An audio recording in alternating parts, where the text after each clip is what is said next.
নমস্কার। অবশেষে রাজ্যের মুখ্যমন্ত্রী শুভেন্দু অধিকারী মহাশয় অন্নপূর্ণা যোজনার টাকা দেয়া নিয়ে সরাসরি সমস্তটা ক্লিয়ার করলেন। কারা টাকা পাচ্ছেন, কারা টাকা পাচ্ছেন না এবং কাদের নাম বাদ যাচ্ছে এই অন্নপূর্ণা যোজনা থেকে। প্রচুর মানুষের নাম বাদ। কাদের নাম বাদ যাচ্ছে, একই সাথে আপনারা কি আজকে টাকা পাচ্ছেন তা সমস্তটা জানাবো। এবং আমি যে বলছি প্রচুর নাম বাদ যাচ্ছে, আমি বলছি না, রাজ্যের মুখ্যমন্ত্রী বলেছেন, একই সাথে একাধিক সংবাদ মাধ্যম। এখানে আপনারা দেখতেই পাচ্ছেন যে অন্নপূর্ণা যোজনার একাধিক আবেদন বাতিল, পৌরসভার সামনে বিক্ষোভ মহিলাদের এই মুহূর্তে। সমস্তটা বলবো যে কেন এই আবেদন বাতিল হচ্ছে, কি কি কারণে বাতিল হচ্ছে, এবং আপনি আপনার সরকারি প্রাপ্য অনুদান সরকারি তহবিল থেকে মাসে মাসে 3,000 টাকা বা এই মুহূর্তে দাঁড়িয়ে 6,000 টাকা পাচ্ছেন কি না। কাজেই ভিডিওটি প্রথম থেকে শুরু করে শেষ পর্যন্ত ওয়াচ করুন। ভিডিওটি ভালো লাগলে অতি অবশ্যই একটি লাইক প্রদান করুন। আমাদের পরিবারের সদস্য না হয়ে থাকলে এই যে কালো রঙের সাবস্ক্রাইব বাটন রয়েছে, সাবস্ক্রাইব বাটনে ক্লিক করে পাশের বেল আইকনে ক্লিক করে অল নোটিফিকেশনে ক্লিক করে রাখুন, যাতে সমস্ত তথ্য সবার প্রথমে আপনারা পেয়ে যেতে পারেন। তো সরাসরি দেখে নিই সমস্ত ইনফরমেশন। রাজ্যের মুখ্যমন্ত্রী কিন্তু স্বয়ং জানিয়েছেন প্রায় 1,51,00,000 মোট আবেদন পড়েছে, যেখানে আবেদন করেছে, যার মধ্যে 1,20,00,000 ও কিন্তু সফলভাবে যাচাই হয়েছে। তার মানে এখানে প্রায় 31 লক্ষ মানুষ রয়েছে যারা কিন্তু এই আবেদন করার পরও টাকা পাচ্ছেন না। 1,20,00,000 প্লাস মানুষ কিন্তু টাকা পাচ্ছে। মাসে সরকারি অনুদান 3,000 টাকা করে পাবেন আসল প্রাপক হিসাবে, এবং 5 লক্ষ আদিবাসী যার মধ্যে রয়েছে। এই যে প্রায় 31 লক্ষ মানুষের নাম বাদ গেল, সেটার কারণ কি সরাসরি জেনে নিই। জুলাই মাসের প্রথমে কাদের টাকা ঢুকবে, অনলাইনে বনাম অফলাইনের কথা যদি বলে, অনলাইনের আবেদন কিন্তু দ্রুত গতিতে হচ্ছে, এটা অস্বীকার করার কোনো জায়গা নেই। অফলাইনে যারা আবেদন করেছেন তাদের ধীর গতিতে, কারণ এখানে বস্তাবন্দি ফর্মগুলো সরকারি অফিসে এখনও জমা রয়েছে। প্রচুর এরকম মানুষ রয়েছে যারা অনলাইন বোঝে না, অনলাইনে আবেদন করেনি, অফলাইনে আবেদন করেছে, সমস্ত ডকুমেন্ট দিয়ে 12 পাতার ফর্ম ফিল আপ করে, কিন্তু তাদের অধিকাংশ কিন্তু এখনও পর্যন্ত অনলাইনে ফর্ম ফিল আপ করা হয়নি, কারণ অনলাইনে তোলা হয়নি। কারণ অফলাইনে আবেদনের করার পর লেখা আপনি যেটা লিখে জমা দেন সেটা অনলাইন পোর্টালে আপলোড করতে হয়, কারণ অফলাইনে কাগজগুলো নিয়ে, ডকুমেন্টগুলো নিয়ে আরেকটা অফিসে দৌড়ানো বা গাড়ি করে নিয়ে যাওয়া এটা সম্ভব নয়। তো সেগুলো কর্মীরা কি হচ্ছে, ম্যানুয়ালি প্রত্যেকটা ফর্ম কম্পিউটারে এন্ট্রি করেন। তো এক্ষেত্রে লাড করে মানে ঘর ভর্তি এরকম ফর্ম রয়েছে, সবগুলো ফিল আপ করার জন্য পর্যাপ্ত ম্যান পাওয়ার দিলেও ধীর গতিতেই হচ্ছে অফলাইনে যারা জমা দিয়েছেন। আর অনলাইনে যারা ডাইরেক্ট সরাসরি সরকারি পোর্টালে সমস্ত তথ্য নথি আপনার দিয়ে দিয়েছেন, এবং ভেরিফিকেশন প্রক্রিয়াও সেই কারণে খুব দ্রুত হয়েছে, দ্রুত অনলাইনে চলে গেছে এবং দ্রুত ভেরিফিকেশন হয়েছে। এখানে অফলাইনে দিয়েছেন সেটা অনলাইনে যাবে আরও এক্সট্রা ধাপ, যে ধাপটাই হয়তো আপনি 10 তারিখে দিয়েছেন, এটাও 10 তারিখে অনলাইনে একজন করেছে, কিন্তু অনলাইনে 10 তারিখেই অনলাইনে সরকারের কাছে চলে গেছে ওয়েবসাইটে, কিন্তু 10 তারিখে অফলাইনে আবেদন করেছেন, দেখা গেল 28 তারিখে গিয়ে আপনার অনলাইনে উঠল। যখন তারা কর্মীরা ম্যানুয়ালি অনলাইনে তুলবে তখন সেই দিনকে আপনার আর এই জায়গায় যাবে, সেই কারণেই কিন্তু দেরি। তারপরে আপনার প্রথম লটের টাকা পাওয়ার সম্ভাবনা কিন্তু সেই কারণে অনলাইনে যারা আগে করেছেন তাদের আগে আপনারা টাকা পাবেন, এবং ডাটা এন্ট্রি শেষ না হওয়া পর্যন্ত, ভেরিফিকেশন শুরু না হয় তাহলে কিন্তু বেশি সময় আপনার লাগবে। তো অনলাইনে যারা আবেদন করেছেন তাদের পাওয়ার সম্ভাবনা সব থেকে বেশি সবার আগে, ঠিক আছে। এবার বলে রাখি কিভাবে যাচাই হচ্ছে আপনার ফর্ম। 4টি ধাপে ভেরিফিকেশন হবে। আমি আগেও বলেছি, এই জায়গাটা খুব ক্লিয়ার করেন যে আপনার ভেরিফিকেশন কে করবে, আপনাদের জানা উচিত।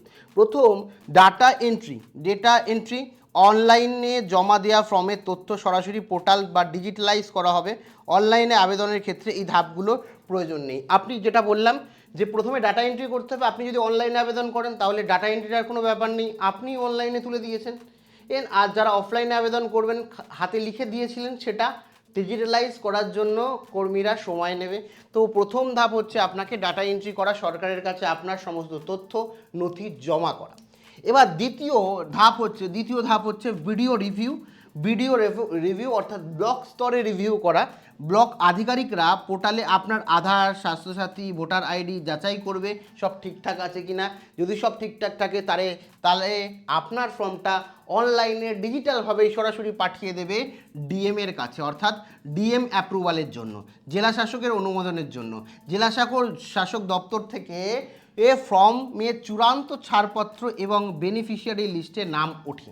তো এখানে বলে রাখি, আপনার সমস্তটা ঠিক থাকলে বিডিও ও ব্লক লেভেল অফিসার কি করবে, আপনাকে আপনার যে ফর্মটা আছে সেটাকে পাঠিয়ে দেবে ডিএম এর কাছে, অর্থাৎ ডিস্ট্রিক্ট ম্যাজিস্ট্রেটের কাছে। তো জেলা শাসক কী করবে, জেলা শাসক যিনি রয়েছেন তিনি সমস্তটা দেখে তাদের আধিকারিকরা দেখে তারপরে হচ্ছে অ্যাপ্রুভ করবে। ফাইনালি অ্যাপ্রুভ কিন্তু ডিএম করবে। আপনি যখন আবেদন করেছিলেন অনলাইনে তখন সবার প্রথমে আপনাকে জেলা সিলেক্ট করতে হয়েছে, যে আপনি কোন জেলার হয়ে আবেদন করছেন, আপনি কোন জেলায় থাকেন। প্রত্যেকটা জেলার যে ডিএম রয়েছে, ডিস্ট্রিক্ট ম্যাজিস্ট্রেট রয়েছে, সেই জেলার ডিস্ট্রিক্ট ম্যাজিস্ট্রেট কিন্তু ভেরিফাই করে কিন্তু শেষ অ্যাপ্রুভাল দেবে। তো ফাইনাল অ্যাপ্রুভাল কিন্তু ডিএম দেবে। তো ডিএম অফিস থেকে যেখানে আপনার সমস্তটা চেক করা হবে এবং যদি আপনি যোগ্য হন অ্যাপ্রুভ করে বেনিফিশিয়ারি লিস্টে আপনার নাম চলে যাবে।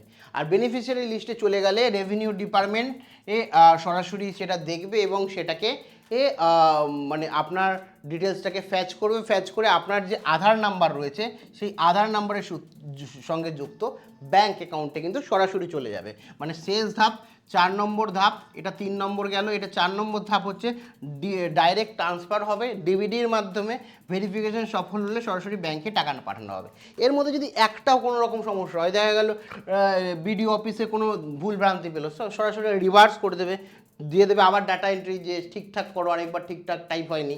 তারপরে এখানে ডিএম অফিস যদি দেখা হয় যে ডিএম অফিস দেখলো কোনো সমস্যা হয়েছে, বিডিওতে পাঠাবে, বিডিও আবার এখানে পাঠাবে এবং সেক্ষেত্রে বাতিলের সম্ভাবনা বেশি। এবং যদি ডিবিডি লিঙ্ক না করা থাকে তাও কিন্তু আপনার অ্যাকাউন্টে অ্যাপ্রুভ হলেও আসবে না। তো এই কারণ রয়েছে।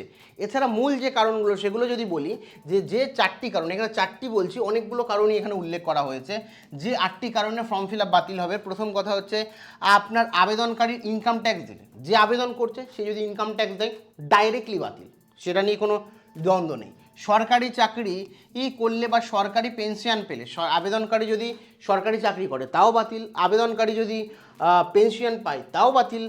একই সাথে প্যান কার্ড গোপন করলেও বা আধার কার্ডের মাধ্যমে ধরা পড়লে, অনেকে কি করেছে যে তাদের ইনকাম আছে বলে ইনকাম ট্যাক্স দেয় বা সরকারি চাকরি করে, ভেবেছে যে আধার কার্ড দেবো আমি, প্যান কার্ড দেবো না, প্যান কার্ড অপশনাল, তো প্যান কার্ড আমি দেবো না, আমার প্যান কার্ড নেই বলে আবেদন করবে। তো সেক্ষেত্রে যদি প্যান কার্ডও গোপন করেন তাহলে কিন্তু আবেদন 100% কিন্তু বাতিল হচ্ছে।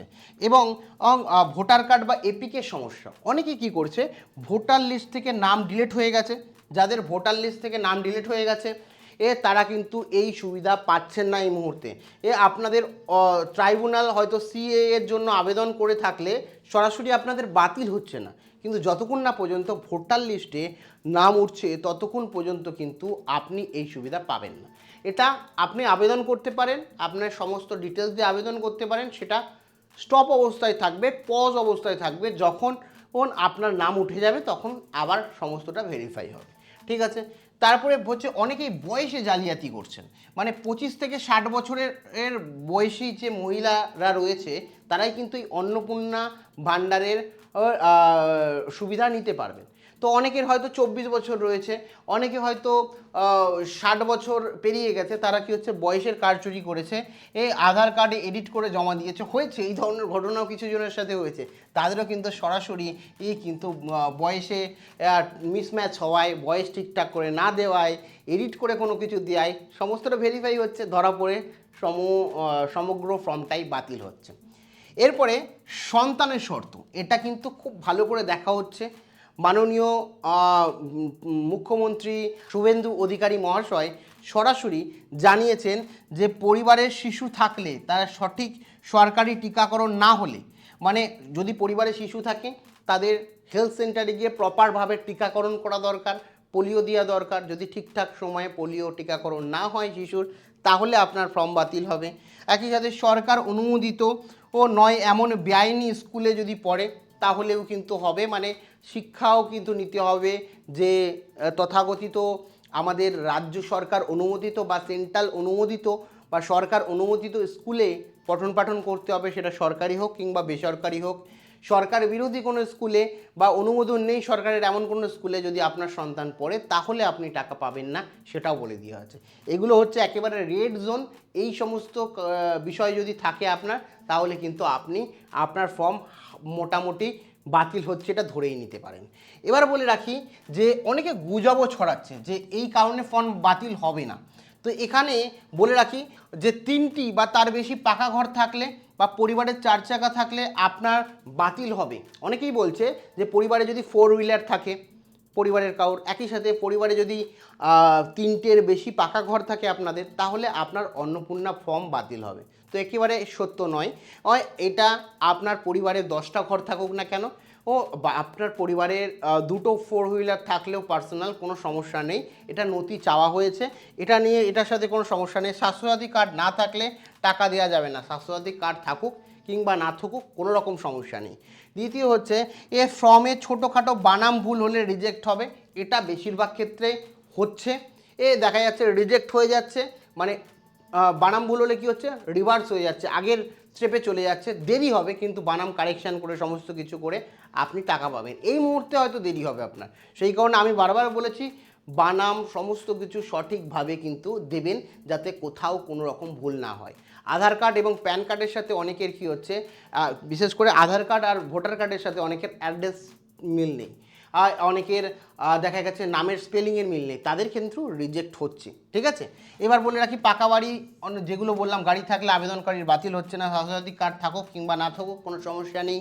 আর যেটা বললাম ছোটোখাটো নামের যদি ভুল থাকে মেজর, আর তাহলে কিন্তু সংশোধন করার জায়গা রেখেছে, অফলাইনে গিয়ে সংশোধন করতে হবে। জানি আমি একটা ভিডিও বানিয়েছি, এই ভিডিও শেষে আমি দিয়ে দেবো, ওই ভিডিওটা দেখে নেবেন যে কীভাবে সংশোধন করবেন।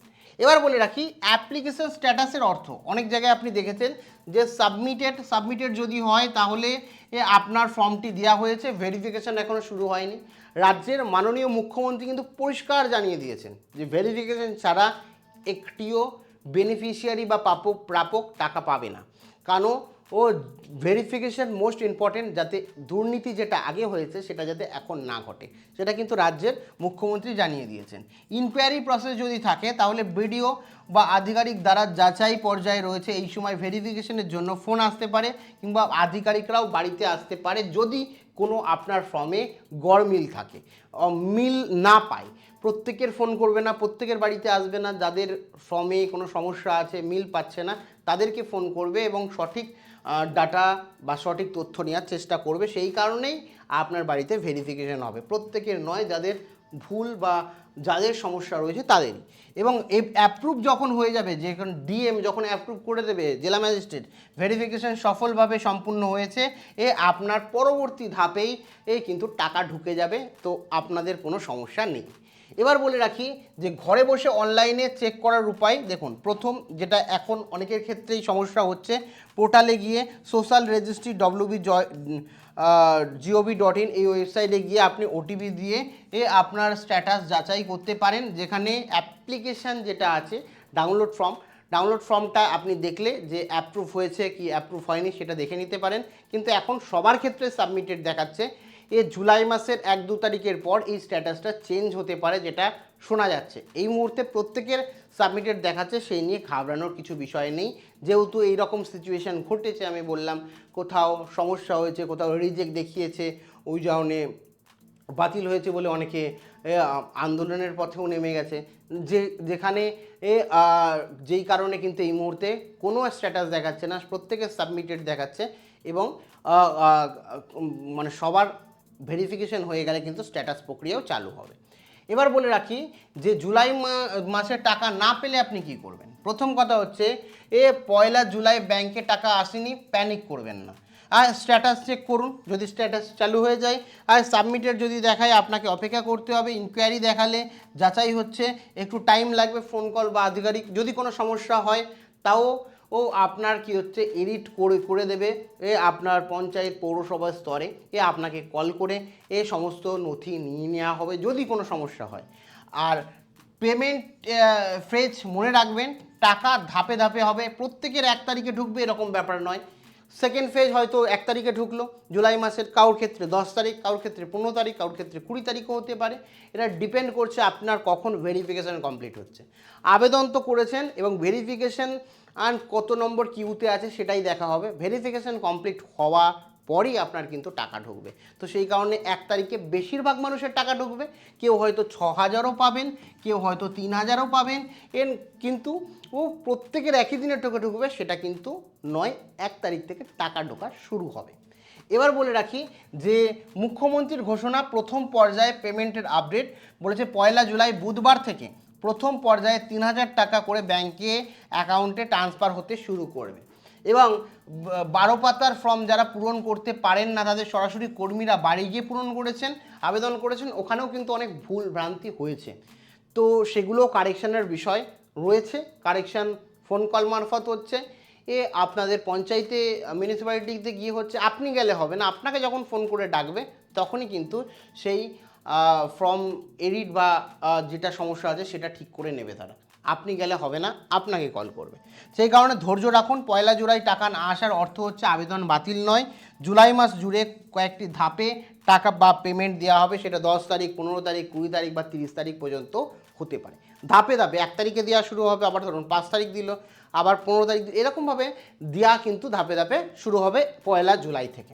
এছাড়া কিছু বিষয় বলে রাখি সংক্ষেপে, যে কাদের বাতিল হবে, তথ্য যদি গোপন করেন, আধার লিঙ্কের মাধ্যমে ইনকাম ট্যাক্স বা আপনার সরকারি চাকরি করেন বা আপনার পরিবারে কেউ সরকারি চাকরি করেন, তাদের সমস্যা নেই। কিন্তু কোনো কিছু ইচ্ছাকৃত গোপন যদি করেন তাহলে আপনার ফর্ম বাতিল।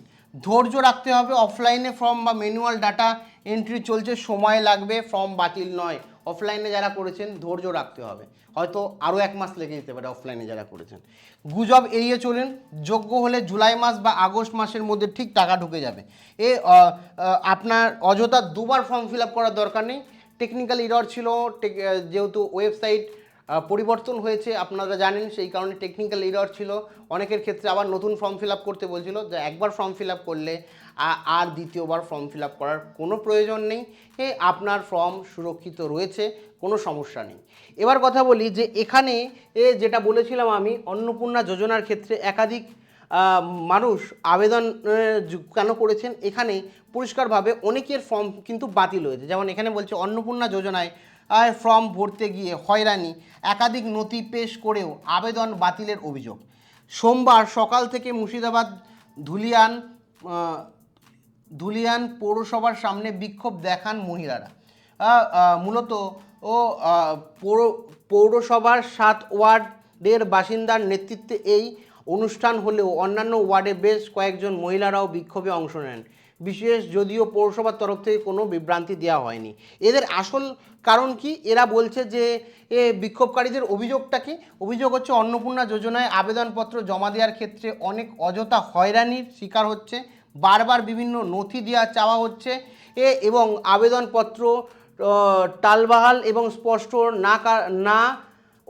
কারণ না জানিয়ে আবেদনকে বাতিল করা হয়েছে। প্রকৃত সুবিধা প্রাপকদের মধ্যে চরম অসন্তোষ তৈরি হয়েছে। মানে কোনো কারণ রিজন না দিয়েই বাতিল করা হচ্ছে হয়েছে, যার জন্যই তারা এই ধরনের বিষয় উঠে এসছে। এবং যেখানে বলা হচ্ছে যারা হয়তো তুলনামূলক একটু আর্থিক অবস্থা খারাপ,